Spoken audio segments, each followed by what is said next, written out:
देख रहे हैं गौरव लाइव न्यूज। उत्तर प्रदेश और बिहार में रामचरितमानस को लेकर विवाद आपने जो है देखा किस तरीके जो है उत्तर प्रदेश और बिहार और पूरे भारत में रामचरितमानस को लेकर विवाद बड़े तेज़ी के साथ फैला और तमाम साधु संतों ने रामचरितमानस पर टिप्पणी करने वाले चंद्रशेखर यादव को के नाम की सुपारी दी। उसके बाद जो है मामला ठंडा ही नहीं हुआ था कि अब एक बार फिर से जो है बिहार और यूपी की राजनीति गर्मा गई है। इस बार जो राजनीति गरमाई है वो ब्राह्मणों के डीएनए को लेकर है। बिहार में आरजेडी के महासचिव यादव यदुवंशी ने जो है ब्राह्मण समाज पर हमला बोलते हुए कहा है कि जो ब्राह्मण है इस देश के मूल निवासी नहीं है, ये यूरेशिया से आए हुए हैं और इनको वापस यूरेशिया भगाना पड़ेगा, क्योंकि ब्राह्मण समाज ने जो भारत में गंदगी फैला रखी है जिसके वजह से भारत जातिवाद और तमाम धार्मिक समस्याओं को झेल रहा है। अब इनको समय आ गया है, इनको जो है अब वापस यूरेशिया भगाना पड़ेगा, क्योंकि भारत एक अहिंसावादी देश था और अहिंसावादी देश में आकर ब्राह्मण जो है उन्होंने इतनी गंदगी फैलाई कि जो है मानव में भेद हो गया। यहाँ तक कि जो है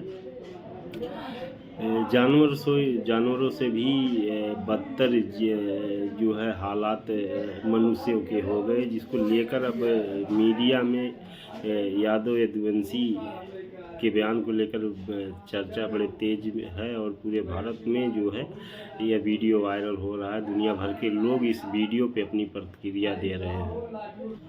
ब्राह्मण विदेशी हैं मामला तब सोशल मीडिया और प्रिंट मीडिया के माध्यम से जब 21 मई 2001 को टाइम ऑफ इंडिया ने एक आर्टिकल छापा जिसमें उन्होंने लिखा कि इंडियन मेल मोर यूरोपियन।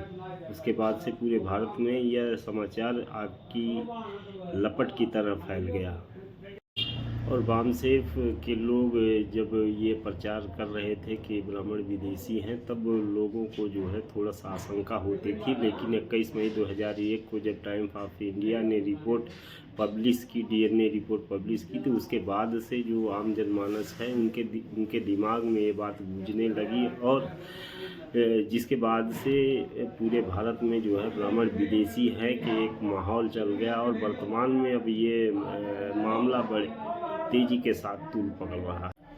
पूरे देश में घूम कर जो है ब्राह्मणों को विदेशी कहने वाले वामन मेश्राम लगातार जो है इस मामले को उन्होंने पूरे देश में प्रचार किया और देश के 85% बहुजनों को जो है बताया कि वो असली इस देश के असली मूल निवासी हैं और ब्राह्मण जो है इस देश के मूल निवासी नहीं हैं। उन्होंने जो है डीएनए के सबूतों के साथ जो है ये पूरे भारत में बताने का काम किया, जो अब जो है राजनीतिक दलों के नेता भी अब उनकी बात बोलने लगे हैं।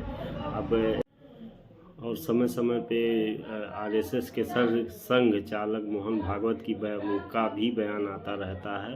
मोहन भागवत बचाव में कहते हैं कि इस देश में कोई विदेशी नहीं है, सब भारत के ही लोग हैं। लेकिन जो डीएनए रिपोर्ट है इससे साफ जाहिर होता है कि जो भारत में बसने वाले ब्राह्मण हैं इनका डीएनए यूरोपीय लोगों से मिलता है। इनका डीएनए यहाँ के एससी एसटी ओबीसी और माइनॉरिटी के लोगों से नहीं मिलता है। इनका जो डीएनए है यूरेशिया से मिलता है।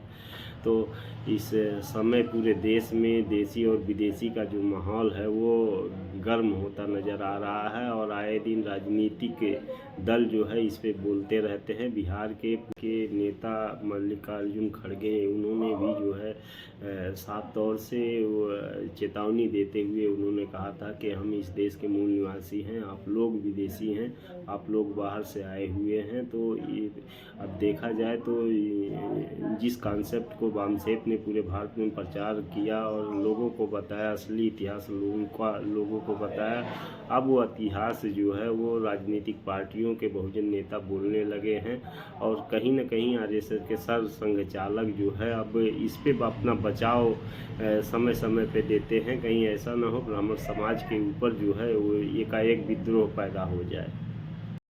इस देश में जात के नाम पे जो अन्याय, अत्याचार और बलात्कार होते हैं जिसका मुख्य कारण जो है वो देसी और विदेशी का है, क्योंकि इस देश के जो मूल निवासी हैं उनमें जो उनका आचार और व्यवहार है वो कहीं न कहीं मानव प्रिय है। अगर सरकारी आंकड़े देखा जाए, सरकारी आंकड़े जो भारत सरकार के सरकारी आंकड़े हैं, तो उनमें जो है सबसे ज़्यादा जो बलात्कार की घटनाएं होती हैं, सबसे ज़्यादा जो मर्डर होता है, वो भारत के मूल निवासी SC ST OBC और माइनॉरिटियों के साथ जो है अन्याय अत्याचार होता है, और करने वाले जो है वो सवर्ण समाज से होते हैं। तो इसे जो अब RSS के सर संघचालक मोहन भागवत को समझ में नहीं आ रहा है कि विदेशी मामले पर वो किस तरीके बचे। वो समय समय पर उनका बयान आता रहता है कि ब्राह्मण इस देश के हैं, बाहर के नहीं हैं, वो बाहर से नहीं आए हैं। लेकिन अब अगर ब्राह्मण इस देश के हैं तो और बाहर से नहीं आए हैं, तो ब्राह्मणों में आखिर जो भारत की जनता है उनको जातियों में क्यों बांटा, और जातियों में बांटने के बाद जो है उन पर लगातार अन्याय अत्याचार क्यों करते हैं, ये सबसे बड़ा सवाल है। और आज भी जो है आज़ाद भारत में संविधान लागू है, उसके बाद भी मूल निवासी बहुजन समाज के लोगों के ऊपर अन्याय अत्याचार दिन रात किए जाते हैं। अभी हाल ही में जो है बिहार में एक घटना हुई, एक जो विधायक थे उन्होंने जो है शेड्यूल कास्ट के एक CEO को जो है वो घर में बुला के इतना मारा कि CEO जो है वो बेहोश हो गए। CEO अछूत जात से थे। तो इससे आप समझ सकते हैं कि जो ब्राह्मण लोग हैं वो मूल निवासी बहुजन समाज के ऊपर अन्याय अत्याचार आखिर क्यों करते हैं। तो इसका सीधा जो मामला है वो देसी और विदेशी का है, क्योंकि ब्राह्मण इस देश के मूल निवासी नहीं हैं, इसलिए वो जो है इस देश के बहुजन समाज के लोगों पे लगातार अन्याय अत्याचार करते हैं। देश में सबसे ज़्यादा जो बलात्कार होते हैं वो मूल निवासी बहुजन समाज के महिलाओं के साथ होते हैं। जो सबसे ज़्यादा मर्डर होते हैं वो मूल निवासी बहुजन समाज के लोगों को किए जाते हैं। और किसके द्वारा किए जाते हैं, सारा का सारा जो है वो सवर्ण समाज के लोग जो है मूल निवासी लोगों पे अन्याय अत्याचार हिंसा करके जो है वो अपना राज्य स्थापित करना चाहते हैं। और उन्होंने इसी के बल पे जो अपना राज्य भी स्थापित किया है। तो इससे देश के जो बहुसंख्यक समाज है, जो मूल निवासी बहुजन समाज है, उनको जो है वो इनकी जो विचारधारा है उसको समझनी चाहिए। क्योंकि जो है अगर समय रहते जो है इनकी विचारधारा और इनसे सावधान नहीं अगर मूल निवासी बहुजन समाज रहता है, तो जो है ये कहीं न कहीं जो है धोखेबाजी करने का काम करते हैं। इतिहास में भी जो है इन्होंने बहुजन समाज के साथ धोखेबाजी की है, और वर्तमान में भी मूल निवासी बहुजन समाज के साथ धोखेबाजी करते आ रहे हैं। वामसेप के राष्ट्रीय अध्यक्ष वामन मेश्राम लगातार ब्राह्मणों के खिलाफ पूरे देश में जन जागरण कर रहे हैं, क्योंकि ब्राह्मण जो उनका कहना है कि ब्राह्मण जो है ब्राह्मणों में नैतिक ईमानदारी नहीं होती है, इसलिए जो है अंग्रेज़ों ने ब्राह्मणों को जज बनने से रोका था, बैन लगाया था। क्योंकि अंग्रेज़ों का मानना था कि जो ब्राह्मण होते हैं इनकी ये नैतिक ईमानदारी नहीं होती है, न्यायप्रिय नहीं होते हैं। पूरे देश में वामसेप जो है लगातार ब्राह्मणों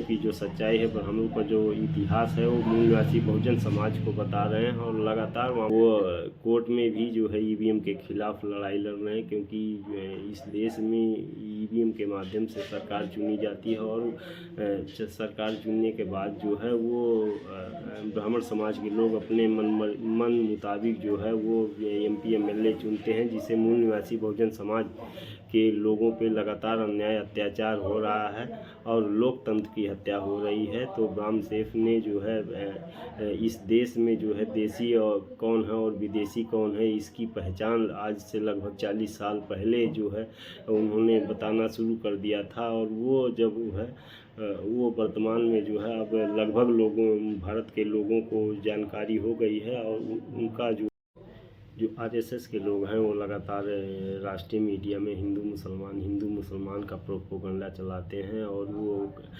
वो इस तरह चलाते हैं कि जो देश के SC ST OBC के लोग हैं वो मुसलमानों के खिलाफ़ हो जाएं। क्योंकि अगर SC ST OBC मुसलमानों के खिलाफ़ हो जाते हैं तो इस देश में ब्राह्मणों का राज करना आसान हो जाएगा। ब्राह्मण हमेशा जो है शासक वर्ग बना रहेगा, जिसको बड़े पैमाने पर वामसेप के राष्ट्रीय अध्यक्ष वामन लक्ष्मण मेश्राम ने जो है एक्सपोज किया है, और वो उन्होंने जो है देश के 85% मूल निवासी बहुजन समाज को जगाते हुए उन्होंने अपना मैसेज दिया है कि जब भी ब्राह्मण कोई बात कहता है तो वो समझ जाइए कि वो मूल निवासी बहुजन समाज के हित में नहीं है, वो ब्राह्मण हित में है। क्योंकि हिंदू के नाम पे जो ब्राह्मण समाज है वो खुद मलाई काटता है, यानी हिंदू के नाम पे जो है SC ST OBC को आपस में ला कर और जो है वो राजगद्दी ले लेता है। और यही जो है संविधान लागू होने के बाद से अभी तक हो रहा है। इसके पहले भी जो है ब्राह्मणों ने इस देश को जो है कई टुकड़ों में बांटा हिंदू मुसलमान के नाम पे। तो अब जो है वो एक बार फिर इस देश का विभाजन करना चाहते हैं, और इस देश में जो सबसे बड़ा नुकसान होगा वो पिछड़े वर्ग का होगा। क्योंकि पिछड़े वर्ग को जो है अभी तक ब्राह्मणों की जो रणनीति है, उनकी जो चालबाजी है, अभी पूरी तरीके जो है समझ नहीं आई है। अगर पिछड़े वर्ग मानसिक रूप से आज़ाद हो जाएंगे और वो अपने दिमाग से खुद सोचना शुरू कर देंगे। जब कोई भी व्यक्ति अपने दिमाग से सोचना शुरू कर देता है तो वास्तव में जो है उसकी प्रगति जीवन में होती है। यही हाल देश में पिछड़े वर्ग का है। हालांकि जो है पिछड़े वर्ग में काफ़ी सुधार आया है, काफ़ी लोग जो है ब्राह्मणवाद के खिलाफ जो है खुलकर सामने आए हैं। चाहे वो जो है बिहार में शिक्षा मंत्री चंद्रशेखर हों और राष्ट्रीय जनता दल के महासचिव यादव यदुवंशी हों, तो इस तरीके देश में पिछड़े वर्ग के लोग काफ़ी संख्या में जो है ब्राह्मणवाद के खिलाफ जो है उन्होंने अपनी मूल संस्कृति जो है भारत की अपनाई है, और वो संविधान के माध्यम से जो है अपने हक और अधिकार के लिए इस देश में बामसेफ के साथ काम कर रहे हैं। तो ये जो भविष्यवाणियाँ बामसेफ ने की थी, जो बातें बामसेफ ने जो है इस देश के मूल निवासी बहुजन समाज को बताई थी, वो कहीं ना कहीं जो है वो सही साबित हो रही हैं। और लोग जो है आज के से लगभग 40 साल पहले जो बातें बामसेफ ने इस देश के मूल निवासी बहुजन समाज को बताई थी, अब वो सही होती नज़र आ रही हैं। क्योंकि अब जो है देसी और विदेशी मामले पे जो है ब्राह्मण खुद खुलकर सामने आ रहे हैं, और वो अपना बचाव करते हुए वो खुद देखे जा सकते हैं कि ब्राह्मण इस देश का है, बाहर से नहीं आया हुआ है। लेकिन जो DNA रिपोर्ट की सच्चाई है वो अलग ही है। और इसी बात को लेकर जो है बिहार के राष्ट्रीय जनता दल महासचिव यादव यदुवंशी जो है वो कहते हैं कि ब्राह्मण को जो है वापस फिर रसिया भेजना होगा, यूरेशिया भेजना होगा। क्योंकि जो है ब्राह्मणों ने काफ़ी गंदगी इस देश में फैलाई है, जो गंदगी जो है कई वर्ष उसको समेटते हुए अगर ब्राह्मण इस देश से जाते हैं उसके बाद भी, तो इस सकते हैं कि जो वो क्यों गई नीतियाँ बनाने का मकसद ब्राह्मण का था, और इस देश जो आडंबर फैलाए गए वो किस कारण से फैलाए गए। आज भी वो मूल निवासी बहुजन समाज जो ब्राह्मणों के फैलाए गए आडंबर में बझा हुआ है, और उनके वो खुद जो है वो मलाई। तो इस वीडियो में इतना ही। अगर हमारी वीडियो आपको पसंद आई हो तो इस वीडियो को ज़्यादा से ज़्यादा लाइक, शेयर और सब्सक्राइब करें। क्योंकि बहुत कम समय निकलता है जब जो है वो हम आपके लिए इस वीडियो को बनाते हैं। तो वीडियो देखने के लिए धन्यवाद।